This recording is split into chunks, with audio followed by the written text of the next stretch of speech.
Gálatas. ¿Qué aprendimos, hermanos? ¿Qué aprendimos? Un examen. En todos los capítulos, ¿qué aprendimos? Si les preguntara a uno de ustedes de una manera general, descríbame qué fue lo que aprendió en toda la carta. ¿Qué me dirían ustedes? ¿O solo decían amén por decir amén, hermano? Sí, quiero recordarles un poquito. No vamos a estudiar Gálatas porque ya terminamos. Hoy vamos a estudiar la primera carta del apóstol Pedro, capítulo 1, versículos 1 y 2 nada más. Solo 2 versículos. Pero en una forma general, en la carta a los Gálatas, lo que aprendimos fue que habían llegado a Galacia unos falsos maestros que querían pervertir el Evangelio. Y la carta de los Gálatas es la defensa del Evangelio.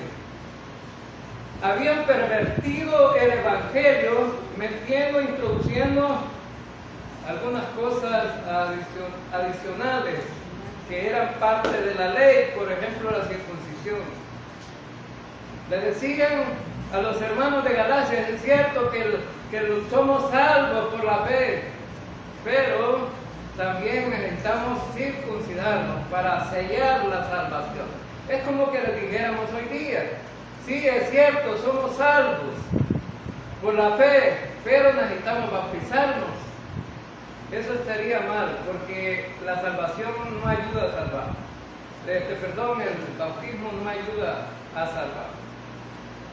El bautismo, uno se bautiza en obediencia a que uno ya es salvo, pero no para salvarse. Y es porque es una ordenanza del Señor. Tienen que bautizarse todos aquellos que son salvos. Pero no sirve para salvar el bautismo. Pero nos bautizamos, ¿verdad? Hay que hacerlo. Entonces los hermanos de Galacia estaban siendo pervertidos. Y Pablo les dice, eso no es correcto. La salvación es simplemente por la fe en Cristo, solamente. No hay que añadirle más. Y hay que vivir la vida cristiana de una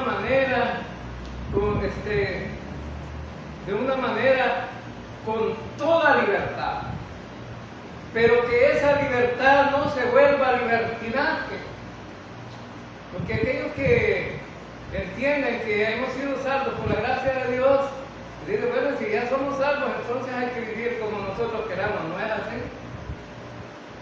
La libertad que tenemos nosotros en Cristo es para servir a los demás, no es para otra cosa. En amor, ayudándonos mutuamente unos a otros, sirviendo unos a otros, llevando las cargas de otros. Y eso solamente se puede lograr a través de la vida en el Espíritu. Espiritualmente necesitamos siempre estar llenos del Espíritu para lograr concretizar lo que nos ha ordenado la palabra de Dios a ir para nosotros. La mayoría de nosotros vive en la carne, pero Cristo ya crucificó la carne en la cruz. Entonces la carne está deshabilitada para que nosotros podamos seguir sirviéndole a ella. Ahora nosotros debemos de servir y ser llenos del Espíritu cada día, cada momento, para poder servir al Señor, a los hermanos. Cuando servimos a los hermanos, servimos al Señor. Y debemos amarnos unos a otros. Y aquellos que son espirituales, decir que en su momento no tienen problemas de que se les señale o le tachen, debe de restaurar a los que han caído, levantarlos. ¿Cuántas veces se levanta el justo? Dice la Escritura, hermano. 7 veces. Y algunos más, ¿verdad? Pues allá el salmista dijo 7 veces, ¿verdad? Acá el justo 7 veces, hermano. Ahora, entonces, pero significa entonces que somos una comunidad cristiana, seguidores de Cristo. Por lo tanto, ese nombre nos queda muy chiquito si no vivimos como cristianos. Si vivimos todavía como la gente en el mundo. Entonces nosotros debemos de hacer la diferencia. Vamos a pecar, sí, pecamos. Pero cada creyente debe de reaccionar inmediatamente. Dice, esto que hice no debía hacerlo, confieso mi pecado, me pongo en la comunión con el Señor y vuelvo a restaurar mi comunión. Eso fue lo que hizo el hijo pródigo, ¿verdad? Se fue al mundo y vivió como él quiso, y después de repente, cuando ya no hallaba qué hacer, dijo, me voy a regresar a la casa de mi padre. Voy a decirle que me tome como uno de sus jornaleros. Pero el Señor le dijo, no te voy a tomar como un jornalero, te voy a volver a tomar como hijo, porque tú eres hijo. Igual los creyentes no dejamos de ser hijos ya. Un creyente que ha confiado en Cristo no puede dejar de ser creyente en Cristo. No puede dejar de ser hijo de Dios. Puede a lo mejor pelearse con Dios, pero igual que los hijos con los padres, pero volver a la restauración, a la comunión, al compañerismo otra vez. Hoy vamos a estudiar la primera carta del apóstol Pedro durante algunos meses, porque vamos versículo por versículo. Y esta carta del apóstol Pedro es muy importante para poder crecer espiritualmente. Yo siempre estoy pensando en qué puede ayudarles lo que vamos a estudiar a los hermanos. Y la carta del apóstol Pedro nos va a ayudar en los aspectos de la salvación, en los aspectos de la santificación. Nos va a ayudar a la sumisión y a la constancia con el Señor. Nos va a ayudar en el sufrimiento. Muchos creyentes hoy día tienen un tremendo sufrimiento por las cosas que hay en la vida. Algunos lo vemos, a lo mejor usted puede decir, mire, fulano se ve bien, pero no sabe usted qué es lo que le está pasando, porque algunos son muy huraños y no cuentan nada. Ahora, entonces, vamos a ver cosas en cuanto al sufrimiento en todos los aspectos. Y eso es importante.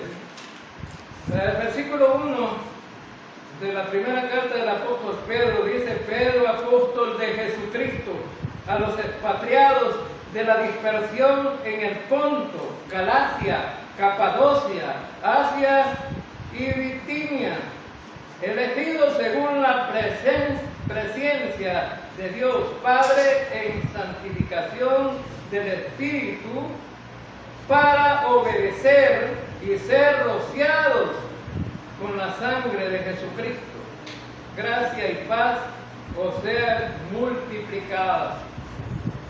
Estos dos versículos vamos a estudiar. Y vamos a ver que en estos dos versículos hay mucho que hablar. Usted puede decir, ¿por qué tan poquito? Aquí hay mucho que hablar. Ahora, saben que los hermanos que el apóstol Pedro les va a escribir estaban pasando situaciones más difíciles que las nuestras. Y Pedro, tratando de animarlos, les va a escribir esta carta. El escritor de la carta es el apóstol Pedro, un hombre rústico y letrado. Su trabajo era ser pescador, pero que después de encontrarse con el Señor, ese hombre empezó a ser pulido y cambiado. Y le costó, así como nos cuesta a nosotros también. Y sabe, el nombre del apóstol Pedro, la palabra Pedro, significa piedra. Una piedra dura, difícil muchas veces de pulir, ¿verdad? Pero va a ser pulido. Y al final vamos a ver que fue pulido, ¿no? A nosotros a veces nos cuesta ser pulidos también. Nos están diciendo las cosas y de repente estamos haciendo lo mismo otra vez. Y a veces aconsejamos a algunos y algunos se molestan, mejor se van enojados y no piensan. ¿Qué es lo que se les dice? Es por bien del creyente. Ahora, vemos que esta palabra es Petros y significa roca pequeña. En Mateo capítulo 16, versículo 18, vamos a ir, porque vamos a leer la Biblia hoy. Mateo 16, versículo 18. Y yo también te digo que tú eres Pedro, y sobre esta roca edificaré mi iglesia, y las puertas del Hades no prevalecerán contra ella. Este versículo lo toma la iglesia popular tradicional para decir que Pedro fue nombrado el Papa, el primer Papa.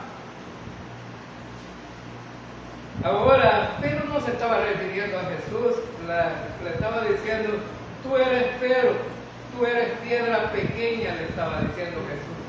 Tú eres piedra pequeña. Eso significa pequeño. Y cuando dijo Jesús, y sobre, le estaba señalando a él, sobre esta roca grande, porque la palabra siguiente que dice Jesús ya no es Petro, sino que Petra, y significa roca grande. Y sobre esta roca grande, no le puede decir a Pedro, tú eres roca pequeña, pero también eres roca grande, ¿no? No es así. Entonces edificaré mi iglesia. Entonces estaba diciendo, tú eres una roca pequeña, pero yo soy una roca grande y sobre esa roca edificaré mi iglesia. Estaba hablando acerca del fundamento que era Jesucristo. No estaba hablando de poner a un papa. Un papa. Ahora vemos también que se basan en algunas cosas en el siguiente versículo, pero la palabra edificaré está en el tiempo futuro, significa que todavía la iglesia no había sido establecida. Estaba en el tiempo futuro. Edificaré mi iglesia. Ahora, la palabra mi significa ¿de quién es la iglesia, hermanos? ¿De quién es la iglesia? ¿De los pastores? No, los pastores se jactan, esta es mi iglesia. No, nosotros solamente somos como el tubo donde cae el agua, hermano. Lo más importante es el agua, no el tubo. Nosotros solamente somos siervos. Somos el conducto que Dios usa para transmitir la verdad bíblica a los creyentes. Pero Él estaba diciendo, esta es mi iglesia. Y iba a ser establecida en el futuro, fue establecida en Pentecostés. Ahora, entonces, veamos entonces en el versículo 19, ahí en el pasaje que tienen, a ti te daré las llaves del reino de los cielos. ¿A quién iba a dar las llaves, hermano? ¿A quién? A Pedro. Y por eso en las imágenes que presentan la iglesia tradicional es un Pedro con una tamaña llave así, ¿verdad? Con tamaña llave. Ahora entonces, pero esa llave, ¿qué significa la llave para Pedro? Esa llave se le está dando al hermano Ben, al hermano José, al hermano, a todos los hermanos y a todas las hermanas se le está dando el Señor también. Inicialmente, Pedro era el motivo de la conversación, porque Jesús preguntó, ¿quién dice la gente que soy yo? Y ellos le dijeron, uno dice que ese Elías, otro que Juan el Bautista, y algunos de los profetas, y ustedes quién dicen que soy yo. Y Pedro dijo, tú eres el Señor. el Mesías, el Dios Todopoderoso. Ahora, entonces, y Jesús le dice, no te lo enseñó carne ni sangre, sino mi Padre que está en los cielos. Ahora veamos entonces que le dice a Pedro, a ti te daré las llaves del reino de los cielos. Porque las llaves del reino es un mensaje para los judíos. Esta era una predicación para los judíos. ¿Y cuál es la llave, hermanos? ¿Cuál es la llave? El Evangelio. La llave la utilizó Pedro en el primer discurso en Pentecostés y le dijeron, ustedes están borrachos, ¿verdad? Porque hablan otras lenguas, cada quien hablaba en sus lenguas y el mensaje estaba transmitido en diferentes lenguas, la gente oía otras lenguas y el Señor, y los opositores estaban diciendo ahí, ustedes están borrachos. No, les dice Pedro, no estamos borrachos, sino que el Señor ahora va a usar su mensaje. Ustedes mataron al Señor, le dice Pedro. Imaginen que después de haber llegado, le está diciendo, no, ustedes mataron a Jesús, pero ese Señor murió por ustedes también. Y empezó a predicar acerca, desde el Antiguo Testamento hasta el Nuevo Testamento, acerca de Cristo. Y ellos, dice la Escritura, que se compungieron de corazón y dijeron, ¿y ahora qué haremos? Y el Señor les dice, no, arrepiéntanse y crean en el Señor Jesús y bautícense en el nombre de Él. ¿Sí? ¿Ha tenido algún enemigo usted alguna vez? Espero que no tengan enemigos. Porque los creyentes no debemos de tener enemigos. Pero si ha tenido algunas, imagínate que Chepe tenga el enemigo de Manuel. No hay ningún Manuel aquí, ¿verdad? Que salga ofendido, no. Pero Chepe ofendió a Manuel, entonces, y cuando llegan y se reconcilian, ahora te vas a bautizar en mi nombre, le va a decir Manuel, ¿verdad? Para ver si es cierto que estás arrepentido y ya no somos enemigos. Pues eso es lo que pasó allí en Hechos de los Apóstoles.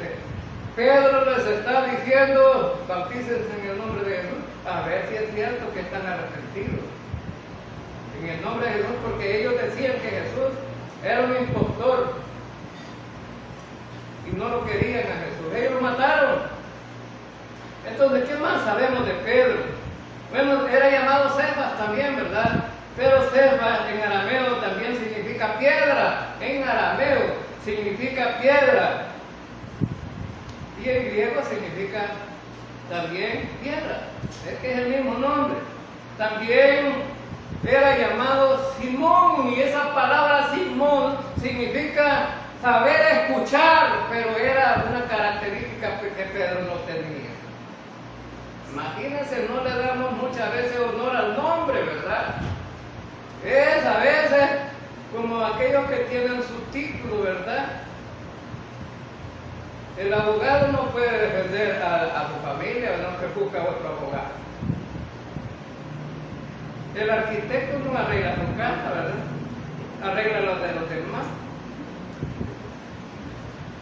El doctor no cura a su familia, no le puede sanar del corazón, busca otro. O sea, algo parecido así, ¿verdad? Entonces, Pedro era un pescador, ya decimos, era un pescador, pero en la primera predicación 3,000 personas se convirtieron. Entonces Dios estaba usando a ese varón con el Evangelio. Ahora estaba casado, tenía suegra Pedro, y Jesús se la sanó. ¿Cuántos aman a su suegra? La suegra casi siempre está despreciada, ¿verdad? La gente no la quiere. A saber por qué será. Bien, uno de los Pedro era uno de los 3 testigos que estaban en el monte de la transfiguración y le dijeron a Jesús cuando vieron aquello que estaba maravilloso, ¿verdad? Vieron lo que era realmente el cielo en una pequeña visión, cómo iba a ser allá, cómo los cuerpos iban a ser transformados. prometieron el futuro. Y Pedro dice, Señor, ¿por qué no hacemos 3 enramadas aquí? ¿Por qué no hacemos 3 enramadas aquí? Y nos quedamos aquí. No, le dije al Señor, vamos para abajo. Vamos para abajo. Allá están los demás, los pecadores. Están aquellos que no son salvos. Hay que ir a predicar allá. Porque mucha gente piensa en uno. La mayoría de personas piensa en sí misma, no piensa en los demás. Pero el Señor estaba diciendo, no hay gente allá. Necesitamos ir a predicar allá. Yo no sé, ¿verdad? A mí me da pasión predicar el Evangelio, porque cuando me pongo a pensar, y esta persona no es salva, ¿para dónde va? Al infierno. Y cuando uno predica la palabra y el Señor usa su palabra, entonces, y cree en el Señor Jesús, esta persona ya no va para allá. Es una persona rescatada de ahí. Todos los seres humanos, desde que nacemos, estamos listos para ir al infierno. ¿Sí? Nacemos pecadores. Pero vemos entonces que es un hecho importante tener que reflexionar. Necesitamos ver a los demás, así como lo veía el Señor Jesús. También dice que Pedro murió crucificado, nada más que al revés. Al revés, ¿verdad? Y vemos entonces que vamos a ver algo interesante, ¿no? Porque hoy el día, también leí en el versículo 1 que leímos Pedro apóstol. Entonces Pedro se llamaba apóstol. En la carta el encabezado iba con la palabra apóstol, no solamente con la palabra Pedro. Y es porque los apóstoles, esta palabra se utilizaba para la autoridad que ellos tenían. Cuando la carta iba dirigida a las iglesias en esa región que menciona ahí, ¿no? Hay como 5 lugares en la que esa carta iba a llegar, de lugar en lugar iba a ser transmitida. Entonces tenía que ir con la autoridad de un apóstol para que la gente la tomara en serio. ¿Sí? Si hubiera llevado la palabra Jorge ahí, no la hubieran tomado en serio. Porque en ese tiempo yo era desconocido ahí.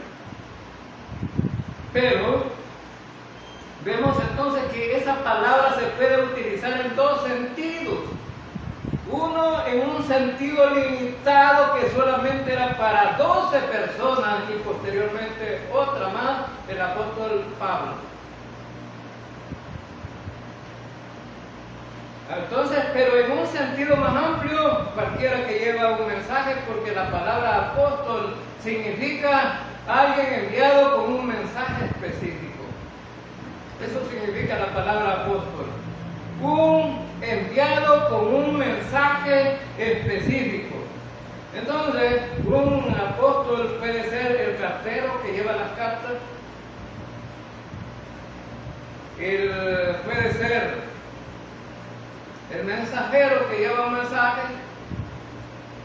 En un sentido general, ahora yo estoy dando un mensaje. Pero yo no soy de esos 12 apóstoles.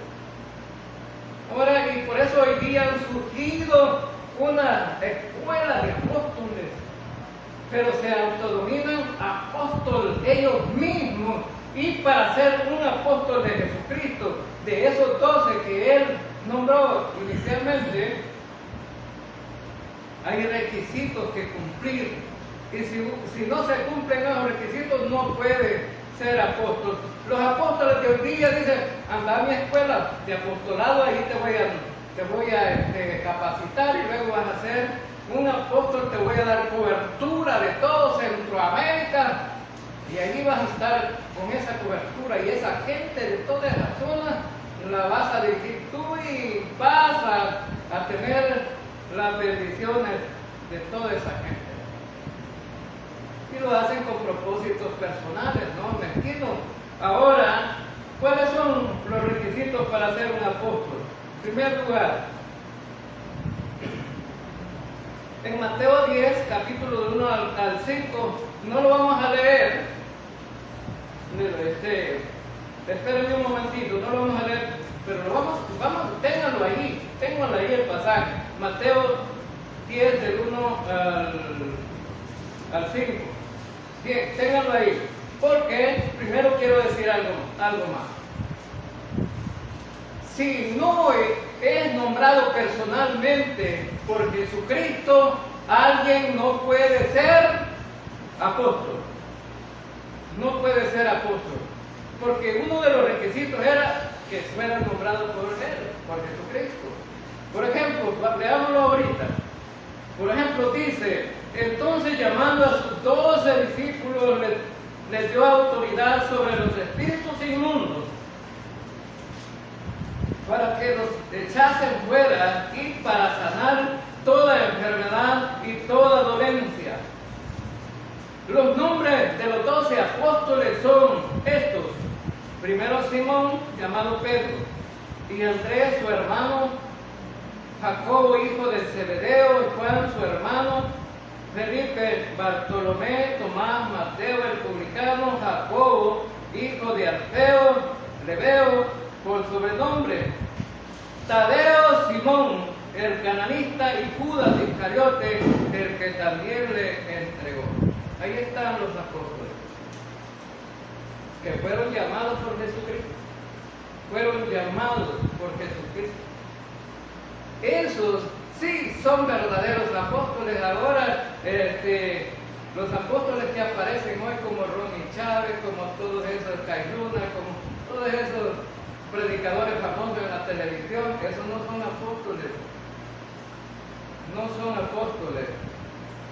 O son un apóstol igual que el cartero, ¿verdad? Segundo requisito,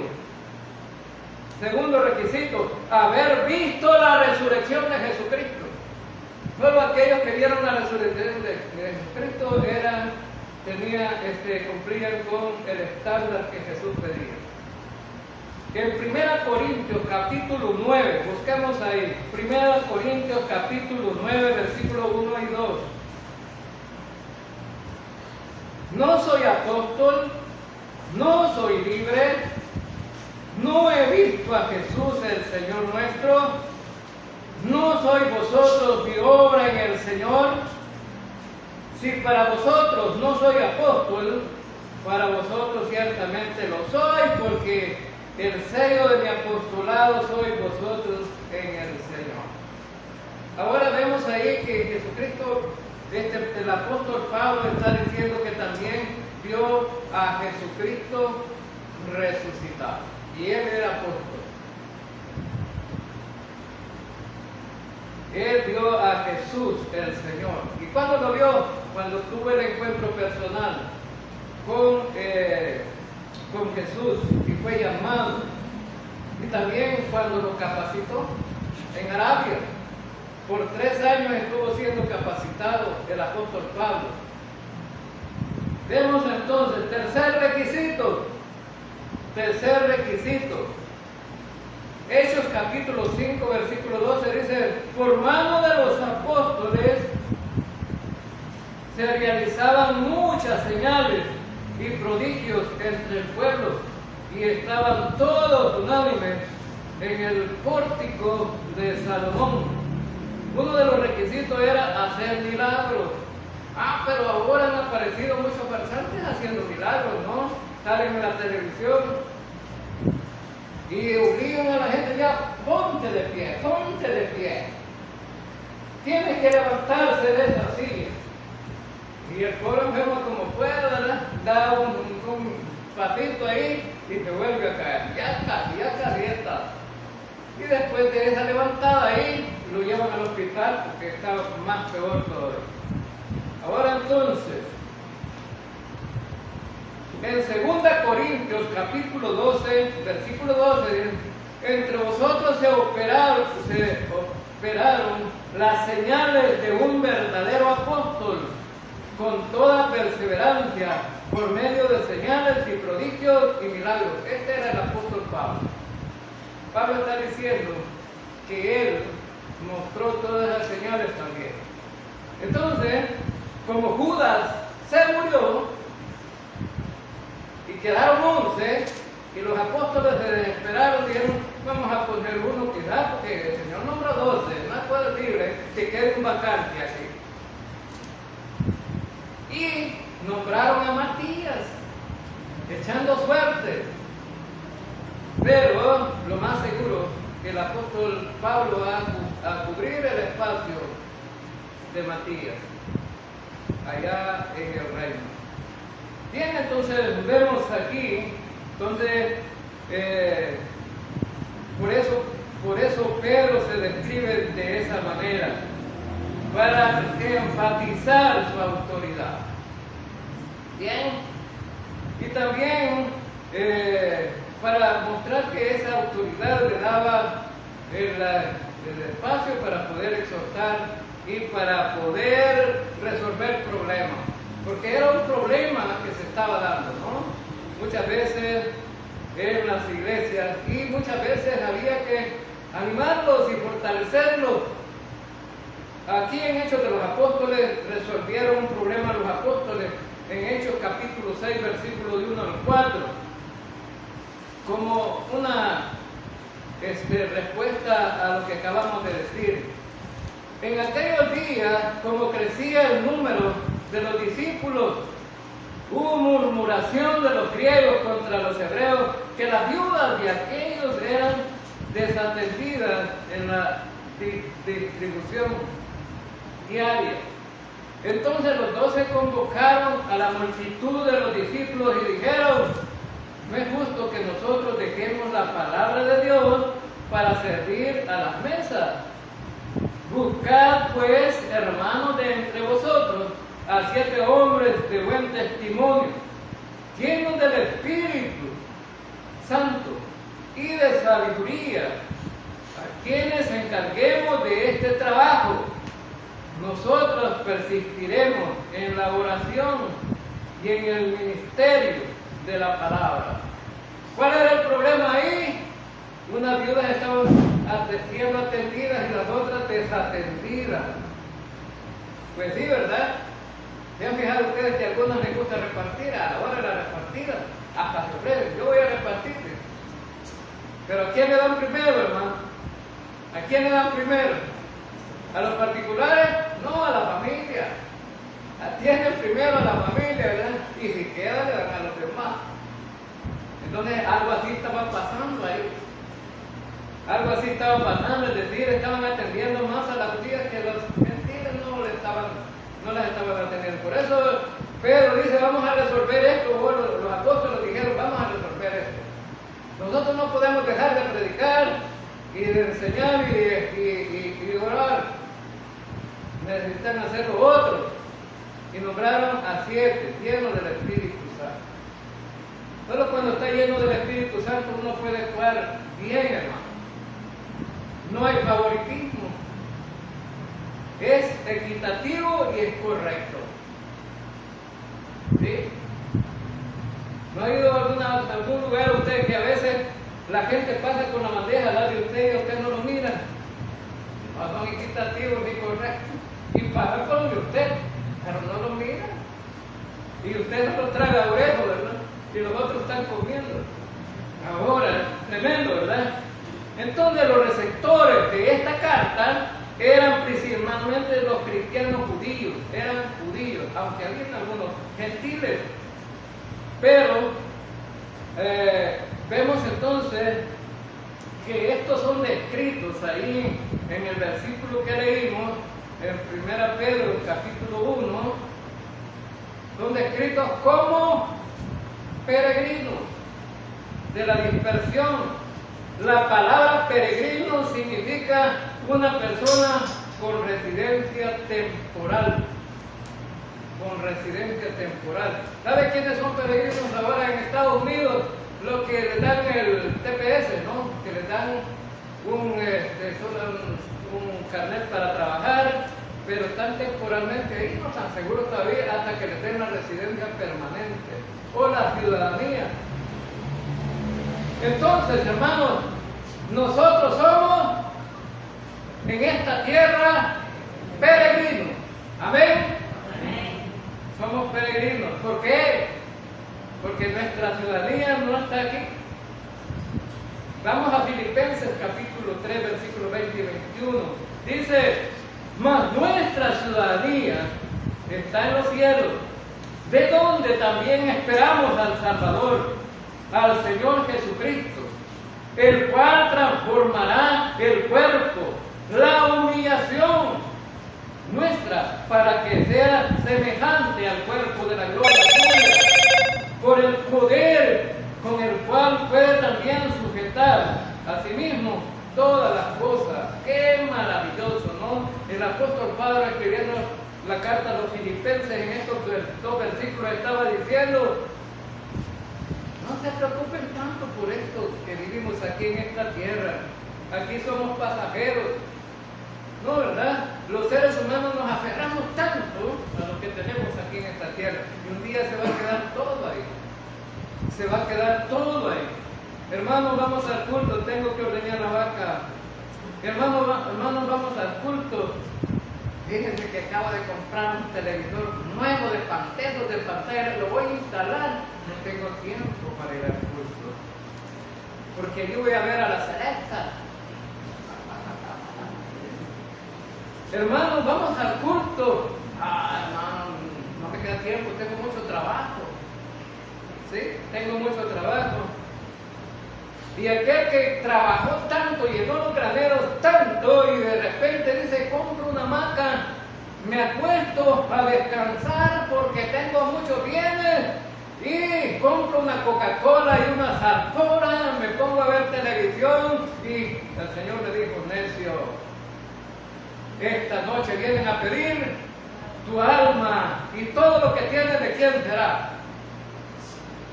Y lo que recibe la herencia de la noche, un 2x3, hermano. Se la acaban, lo que costó hacer tanto. ¿Dónde vivían ellos? En Asia Menor, ahora llamado Turquía. Allí era donde vivían ellos. Fueron apresados, fueron agarrados, los metieron presos y los deportaron. Algunos los mataban como antorchas, es decir, los amarraban con palos, les ponían leña y les ponían fuego, y allí morían. A otros se los tiraban a los leones hambrientos para que se los comieran, era como un juguete. Pero todos los que quedaron vivos los expatriaron y se fueron a Asia Menor. Y allá estaban sufriendo. Y ellos dijeron: ¿por qué no nos armamos? ¿Sí? ¿Por qué no conseguimos armas y armamos una guerrilla y nos defendemos? Porque muchos están haciendo contra nosotros. Y el apóstol Pedro les va a decir: no. Les va a decir: no. Les voy a enseñar cómo debemos dividir la vida cristiana, dice Pedro. Ahora, entonces, ellos estaban pasando calamidades tremendas, habían dejado su casa, habían dejado muchos su familia, habían dejado otros su trabajo, habían dejado todo porque los habían deportado. Y estaban en grandes problemas. Luego, cuando conseguían trabajo, los maltrataban. Y las mujeres se casaban con inconversos. Quizás por decir, por cantar, paso bien aquí con ¿verdad? Y circunciso. Y el apóstol Pedro le dice: sumétese a él. Le va a cambiar la perspectiva de cómo ven las cosas. Ahora, entonces, el escribano que le ayudó al apóstol Pedro. Pedro no escribió, sino que fue un escribano, un ayudante que se llamaba Silvano o Silas. En el capítulo 5, versículo 12 aparece este individuo. Él acompañó a Pedro para escribirla. En el capítulo 5 de 1 Pedro, versículo 12, dice: por conducto de Silvano, a quien tengo por hermano fiel, os he escrito, brevemente amonestando y testificando que esta es la verdadera gracia de Dios en la cual estáis. Esa verdadera gracia que muchos desprecian. Fíjense bien que a la gente le parece en las iglesias que la palabra gracia es algo desconocido. Y esta doctrina, ¿de dónde la han traído? Esta es la doctrina falsa. ¿De dónde la han agarrado? De la Escritura, hermano. ¿De qué está hablando Pedro allí? Esta es la verdadera, ¿qué? Gracia. Ahora fue escrita en Babilonia, la carta fue escrita en Babilonia. Y allí en el versículo 13 también del capítulo 5 dice: la iglesia que está en Babilonia, elegida juntamente con vosotros, y Marcos, mi hijo, os saluda. Desde ahí estaba enviando la carta. Y fue en el año 64 después de Cristo. Bien, tengo solamente 20 minutos para explicar el segundo versículo. El tema de esta carta se centra alrededor del sufrimiento por Cristo. El sufrimiento por Cristo.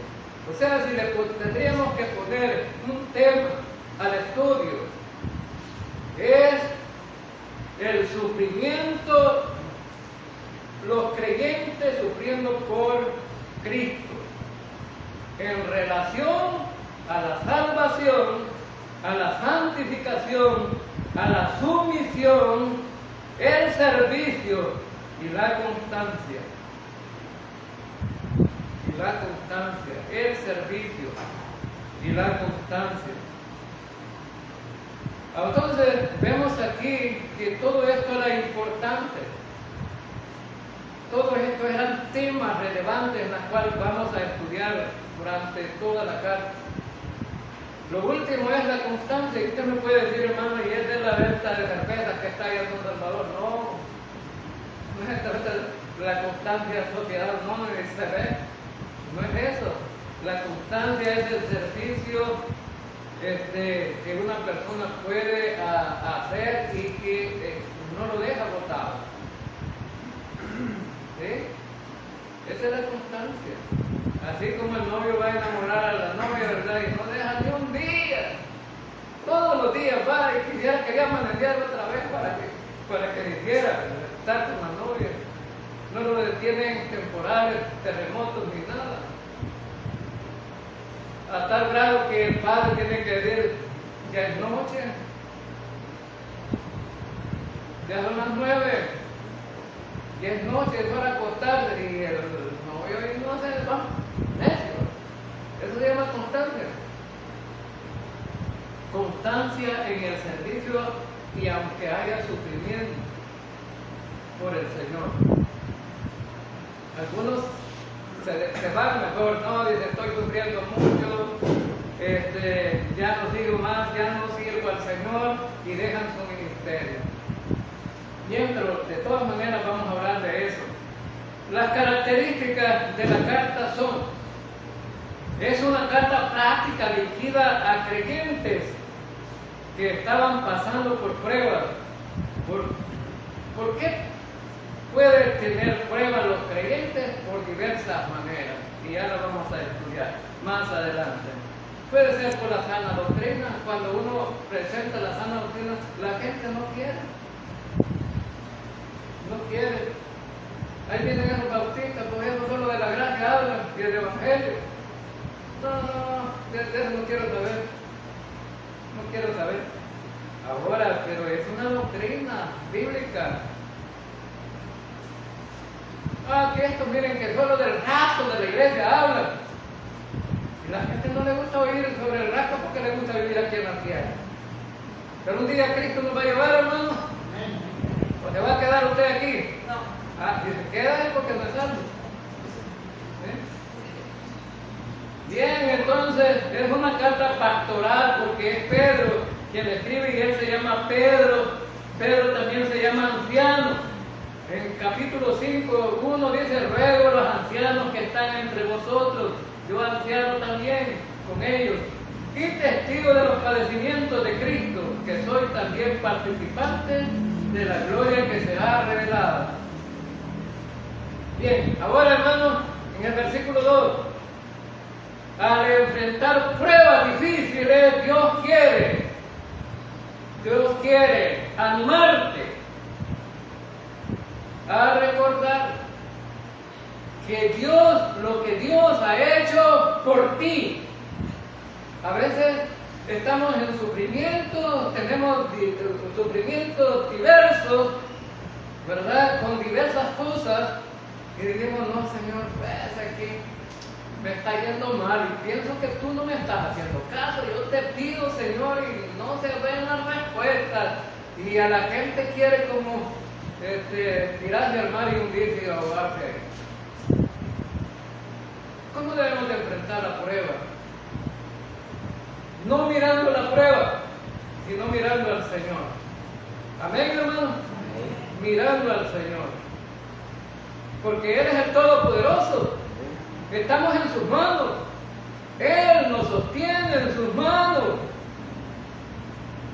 Entonces, y vemos entonces aquí en el versículo 2 dice: elegidos según la presencia de Dios Padre en santificación del Espíritu, para obedecer y ser rociados con la sangre de Jesucristo. Gracia y paz o sean multiplicadas. Lo que Pedro quiere comunicar a sus lectores es que esas pruebas las tengamos enfocadas en nuestro Dios. Y por eso él dice que en el tiempo pasado Dios nos eligió. Ahora, ¿cómo es que lo primero que vemos ahí, elegidos según la presencia de Dios? Hermanos, ¿cómo es que fuimos elegidos? En la Biblia aparecen dos tipos de elecciones. Una directamente a la gente que Dios eligió para un ministerio. Por ejemplo, en el Antiguo Testamento, Dios envió al profeta y le dice: vas a ir y me vas a ungir al rey según el corazón de Dios. ¿Quién es el rey según el corazón de Dios, hermano? ¿Quién es? David. Saúl no era según el corazón de Dios, sino el corazón de los hombres que querían tener rey. Ahora, pero cuando fue a ungir a David, ¿qué hizo el profeta? Vayan a traer todos los hijos de Elí, aquí, de Isaí, y tráiganmelos acá. Y lo pusieron en fila todos.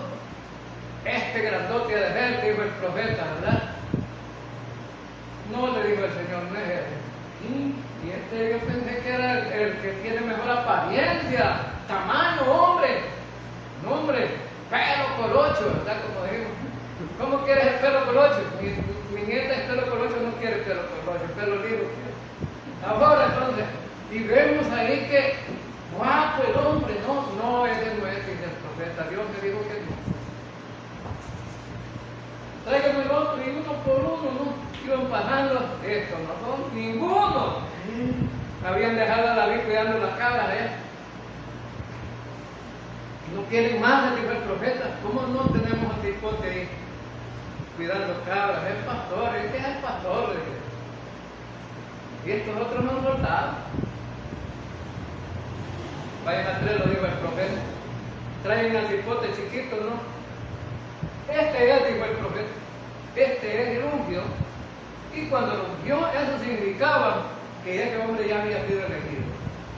Ya había sido elegido por Dios. Esa es la elección de una persona que iba a servir al Señor. Pero, ¿sabe qué? Hemos sido elegidos nosotros, pero nosotros de una manera diferente.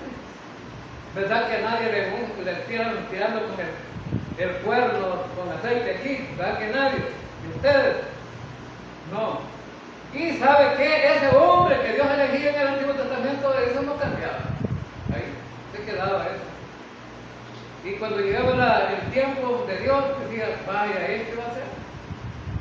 Y para llegar a ser rey David tuvo que pelear mucho. Y ahora le decía, pero si es que vos vas a ser el rey. Y David lo creía. Ahora entonces,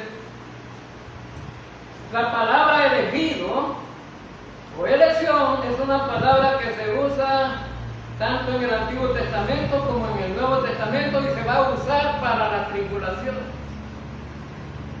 3 tiempos, 3 dispensaciones. Enfatiza que somos queridos por Dios. ¿Somos queridos por Dios, hermanos? Amén. Somos queridos por Dios, por el Rey de Reyes y Señor de Señores. Entonces somos personas especiales. Si eres un creyente que ha respondido a la gracia de Dios, eres una persona elegida por Dios. Eres una persona elegida por Dios, pero a través de la gracia, a través del sacrificio de Cristo, a través de poner nuestra fe en ese Salvador en la cruz del Calvario, que estaba muriendo por nuestros pecados. Esa es la manera que hemos sido elegidos nosotros.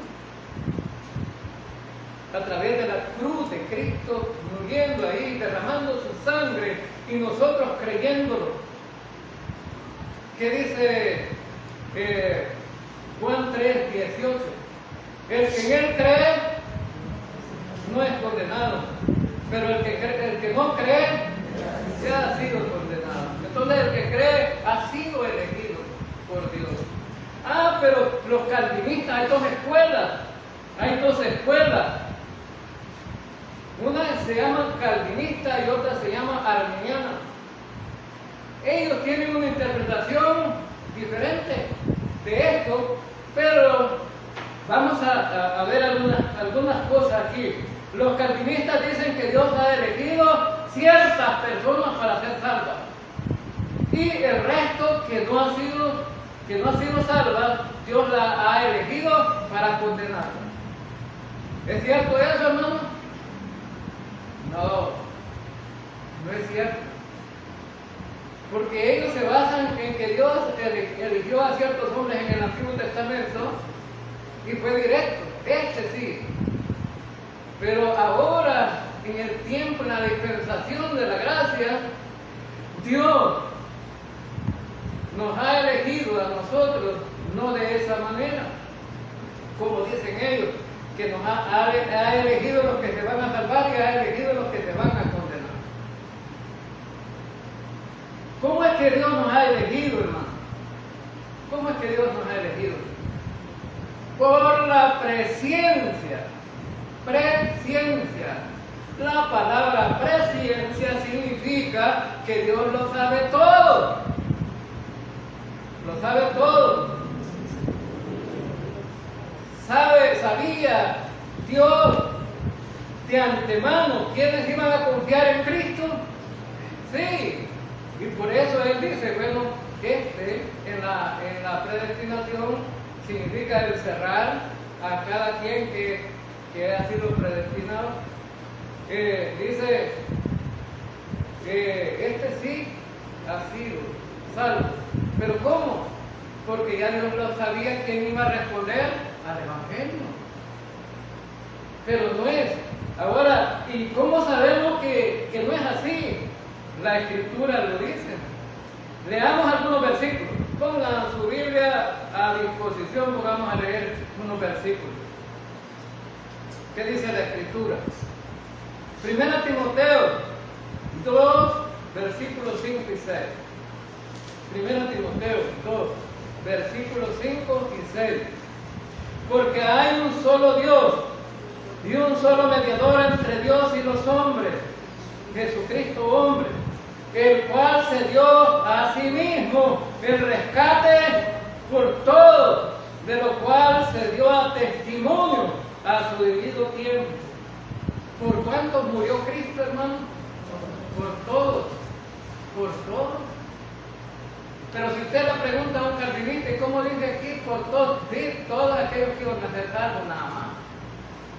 No, aquí la palabra todo significa por todo. Toda la raza humana. Él dio su vida por todo, porque el Hijo del Hombre ha venido a este mundo a buscar y a salvar lo que se había perdido. Entonces, la palabra todo significa, ¿qué significa, hermanos? Todo. Él rescató a todos en la muerte de Cristo. Ahora, pero usted se hace la pregunta, ¿pero por qué es que no todos vamos a ser salvos? Sí, porque nos da la decisión a nosotros. La decisión es nuestra. La decisión es nuestra. ¿Por qué? Porque la decisión te da la decisión de confiar o no confiar. ¿Quiénes que van a ser salvos? El que en él cree no es condenado, pero el que no cree ha sido condenado. Significa que te da la responsabilidad de que tú decidas. Él murió en la cruz del Calvario por todos, pero no todos van a ser salvos. ¿Por qué? Porque Dios decidió que no fueran salvos. No, Dios no los obligó a decir que no. ¿Te obliga a Dios a decir que no quieres confiar en Cristo? No. Tú decides. Le hablamos el Evangelio a mucha gente, ¿no? Fuimos de casa por casa aquí, desde aquí, por toda esta calle hasta Yamabal. Y de casa en casa. Y los hermanos decían, esto no quiere. Esto siempre rechazan, dicen que no. Ah, pero ¿quién les dio la decisión de decir que no? ¿Dios o ellos mismos? Ahora, en cuanto, vamos a ver Juan 3:17. Juan 3:17. Porque no envió Dios a su Hijo al mundo para condenar al mundo, sino para que el mundo sea salvo por él. ¿A quién venía a salvar Jesucristo, hermano? Al mundo, y cuando decía al mundo significa toda la raza humana, porque toda la raza humana es pecadora. ¿Por quién murió Jesucristo? Por todo el mundo, por todo el mundo. Veamos Hebreos 2:9. Hebreos 2:9, vamos un poco rápido, ya casi no tenemos tiempo. Hebreos 2:9. Pero vemos a aquel que fue hecho un poco menor que los ángeles, a Jesús coronado de gloria y de honra, a causa del padecimiento de muerte, para que por la gracia de Dios gustase la muerte ¿por cuántos, hermanos? ¿Por cuántos gustó la muerte? Por todos, por todos. Entonces, la muerte fue por todos, es decir, Cristo murió por todos. La decisión o la elección, como dicen los calvinistas, entonces ¿a quién estarían echando la culpa los calvinistas que la gente se condena? ¿A quién le están echando la culpa? A Dios, porque ellos dicen, no, los que son salvos Dios decidió, y los que son condenados Dios decidió, y eso no es así. Quien decide al momento de oír el Evangelio es usted. A mí me predicaron, yo oí el mensaje, y cuando oí el mensaje decidí creer, pero algunos que oyeron el mensaje decidieron rechazar, pero eso no fue que Dios los obligó. Entonces, imagínate a alguien diciendo, si no he creído en Jesucristo es por culpa de Dios, porque Él no me eligió para que yo creyera. Eso no es cierto.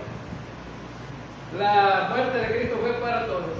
Y si alguien no decide, es decisión personal. Pero la teología arminiana tiene otra postura. Dice que Cristo murió para hacer posible la salvación de todos. Oigan, ¿es correcto eso? ¿Cristo murió para la salvación de todos? Según los versículos que leímos antes, por todos, ¿sí? Cristo murió por la salvación de todos. Y allá en 1 Pedro dice que Dios dice que la tardanza de no regresar a Cristo es porque está está esperando con paciencia para que todo el mundo se salve. Pero no todo el mundo se va a salvar, no es porque Dios quiera condenar a la gente, no, sino que la gente no decide. Ahora, y dicen ellos, hasta allí pareciera que está bien, ¿no? Cristo muere para hacer posible la salvación de todos, pero esa muerte no salva real y eficazmente a nadie. Tremendo lo que dicen esto, ¿verdad? Que la muerte de Cristo no salva eficazmente. No, le llaman la muerte ineficaz de Cristo. No pudo salvar a Cristo. A menos, dicen ellos, a menos que el pecador crea en Cristo. A menos que el pecador crea en Cristo. Ahora, hermanos, va a ser eficaz cuando el pecador crea en Cristo. Pero ¿es eficaz la muerte de Cristo, hermanos, para salvar? Sí. Eso es tan errado, serio. Tan errado. Sea que la gente no crea o no, pero la muerte la hizo y fue eficaz. Entonces, vemos aquí que la Escritura dice lo contrario. En Romanos 5:10 dice, porque si cuando éramos enemigos fuimos reconciliados con Dios por la muerte de su Hijo, mucho más habiendo sido reconciliados seremos salvos por su vida. Por su vida. Entonces, ¿cuál era la base de la elección? Que fuimos elegidos según la presencia de Dios. Según la presencia, Dios sabía de antemano quiénes iban a creer y quiénes no iban a creer. Ahora, la palabra elección significa proginosko. Pro significa antes y ginosco significa conocer, es decir, saber de antemano. Eso significa saber que Dios sabía de antemano quiénes iban a ser salvos y quiénes no iban a ser salvos. Entonces, vemos allí otra de las cosas importantes aquí.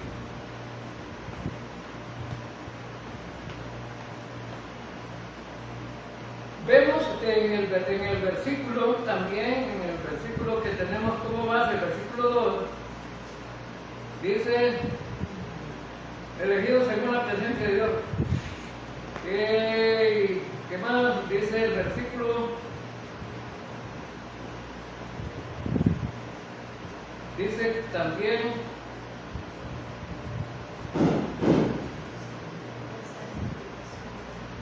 que el Espíritu Santo activó la santificación con la convicción. Hermanos, para que una persona pueda creer, tiene que actuar el Espíritu Santo. No somos nosotros. Para que una persona pueda creer, es el Espíritu Santo actuando en la vida de los seres humanos. ¿Qué dice? Bueno, en la santificación actúa el Espíritu Santo también. Y la santificación de dos maneras, posicionalmente y prácticamente. Me gustaría que leyéramos 1 Corintios capítulo 1, versículo 2. A la iglesia de Dios que está en Corinto, a los santificados en Cristo Jesús, llamados a ser santos, con todos los que en cualquier lugar invocan el nombre de nuestro Señor Jesucristo, Señor de ellos y nuestro. Ahora, vemos ahí en este versículo que dice a la iglesia de Dios que está en Corinto, a los santificados. La palabra santificado significa que ya fueron santos. Pero ¿cómo? Posicionalmente, cuando creímos en Cristo. Llamados a ser santos. Está hablando de la vida práctica. Necesitamos prácticamente vivir en santidad. Pedro va a hablar de esa santidad. Porque recuerden que el hombre es pecador de nacimiento. La Biblia dice que todos somos pecadores. Y no hay ni siquiera uno que busque a Dios. No hay quien entienda, no hay quien busque a Dios. Pero el Espíritu Santo nos convence de pecado. Veamos Juan capítulo 16, un poco la carrerita ahí. Juan capítulo 16, versículos 7 y 8. Pero yo os digo, la verdad os conviene que yo me vaya, porque si no me voy, el Consolador no vendrá a vosotros. Pero si me voy, os lo enviaré. Y cuando Él venga, convencerá al mundo de pecado, de justicia y de juicio. ¿Quién convencerá, hermanos? ¿Quién convencerá? El Espíritu Santo. Cuando los creyentes dicen, voy a ver, yo me gané hoy 20 pecadores para Cristo, es una gran mentira. Uno no gana nada, uno solamente es el enviado para predicar el Evangelio. Quien convence es el Espíritu Santo. No podemos ser orgullosos por eso. La gente no quiere oír el Evangelio, la gente oye la palabra de Dios guiada por el Espíritu Santo. Bien, entonces vemos aquí el proceso de la salvación. Para terminar, el proceso de la salvación para ser salvo. Efesios capítulo 1, versículo 13. El proceso de la salvación. ¿Cómo es que uno se salva? Que el Espíritu Santo está convenciendo de pecado, recuerden. Pero aquí también necesitamos oír primero la palabra de Dios. En Él también vosotros, habiendo oído la palabra de verdad, el Evangelio de vuestra salvación, y habiendo creído en Él, fuiste sellados con el Espíritu Santo de la promesa. ¿Qué es primero? Habiendo oído la palabra de verdad. Primero oímos el mensaje del Evangelio. El Evangelio de vuestra salvación. Oímos ese mensaje. Y habiendo creído, después lo creemos, el mensaje. Después, habiendo creído en Él, fuiste sellados con el Espíritu Santo de la promesa. Entonces, una persona se salva oyendo el Evangelio, creyéndolo, y después el Espíritu Santo lo sella, y es que ya le perteneces a Dios. Ahora el dueño de tu vida es el Señor. Ahora, para terminar, quiero decir que el saludo que está ahí es gracia y paz. Gracia y paz. La palabra gracias es una palabra que en el griego es charis, que significa un regalo de Dios inmerecido para los pecadores. Entonces tú te salvas no porque merecías la salvación, sino porque Dios te dio el regalo de la salvación, gratuitamente, sin obligación y sin pago. Y está la palabra shalom, que es una palabra judía en el Antiguo Testamento, en el hebreo, shalom. Entonces ese era el saludo de Pablo, de Pedro, que escribió aquí. Él era judío. Shalom, que significa la paz de Dios, la paz de Dios. Y terminamos este mensaje entonces, que la gracia de Dios sobreabunde en su vida y que la paz de Dios esté en ustedes, hermanos. Amén.